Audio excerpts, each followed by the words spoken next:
जगह से बालू कोयला पत्थर का पैसा कलकत्ता में घुस रहे, खाली घाट में घुस रहे, शांति निकेतन में घुस रहे और कहाँ घुस रहे। आप वक़्फ़ माने प्रॉपर्टी हड़प लिया जा रहे, उसका हिसाब दीजिए। वो 70-30 का हिसाब मालूम है ना, 75-25 का हिसाब वही चलता है और बीच बीच में उनका ये नाटक हमको देखना पड़ता है। সেই শাড়িটার উপরেও কিন্তু রক্তের দাগ তো আছেই, দুর্নীতি যাবতীয় যে পশ্চিমবঙ্গের মানুষকে আপনি ঠকিয়েছেন তার সেই কালো কালো ছোপ দাগ আপনার সারা শাড়িতে রয়েছে। लेकिन ममता बनर्जी का ये एक ट्रेंड है कि जब भी ऐसा कोई इशू सामने आता है वो अपने से वो दोष जो है, वो दुर्नीति का जो दाग जो है वो माने दूसरे के ऊपर दे देने का कोशिश करते हैं। उनको कुछ मालूम नहीं है, वो है एलिस इन वंडरलैंड। अचानक से 14 साल बाद पश्चिम बंगाल में वो टपक पड़ा और टपक के उनको पता चला कि अरे ये तो दुर्नीति हो रहा है। सारा भारत में जब भारतीय न्याय संहिता हो रहा है, आप अपराजिता बिल ला रहे। सारा भारत में जब वक्फ बिल पार्लियामेंट में लाया जा रहा है, आप इधर वक्फ बिल का विरोधिता करके ला रहे। किस लिए ला रहे? मुख्यमंत्री ममता बनर्जी, आपको सब मालूम है। ऐसा नहीं हो सकता है कि आपको दुर्नीति का विषय मालूम नहीं था। कल मुख्यमंत्री ममता बंदोपाध्याय अपनी भालोई नाटकটা করলেন, পুলিশের ওপর আপনি দোষ দিয়ে দিলেন।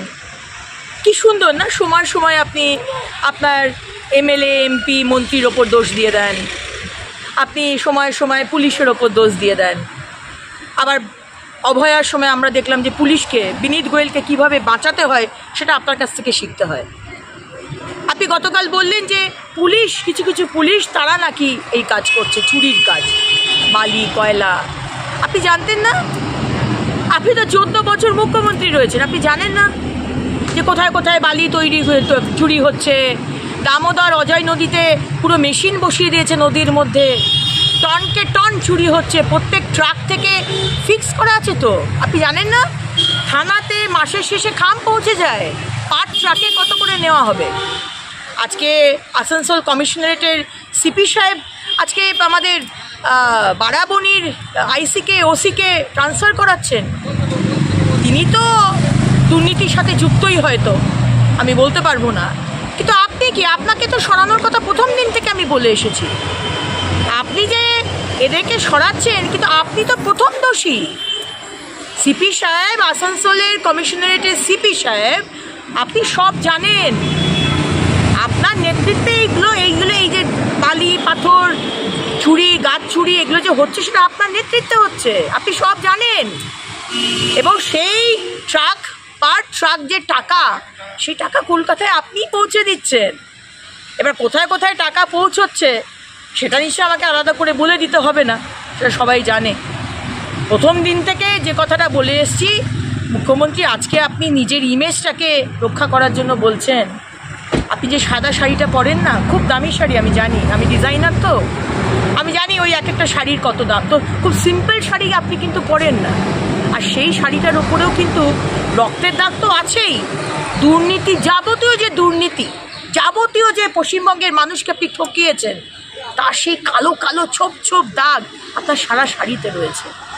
তাই আজকে রাজীব কুমারকে আপনি যদি বলেন, রাজীব তুমি নয়, কিন্তু তোমার নিচের যারা তারা করছে, পুলিশরা তারা নাকি চুরি করছে, কাকে বাঁচাবার চেষ্টা করছেন?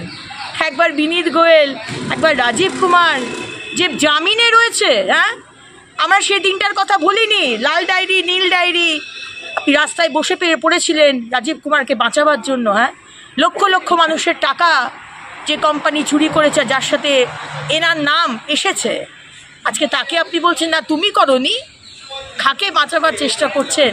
সুতরাং এখন ইমেজ মেকওভার করে কিছু হবে না। 14 বছর বাংলার মানুষ দেখেছে তো আপনি কি করেছেন। এখন শেষ দিনে এসে 1 বছর বাকি আর ইলেকশন, এখন আপনি যদি বলেন যে না আমি ঠিক, আমার এমএলএ এমপি মন্ত্রীরা নেতারা চুরি করছে, আমি শাসন করছি, আমার পুলিশ টুলিশ চুরি করছে, আমি শাসন করছি, এটা কিন্তু আমরা অন্তত বিশ্বাস করব না, আর বাংলার মানুষও বিশ্বাস করবে না।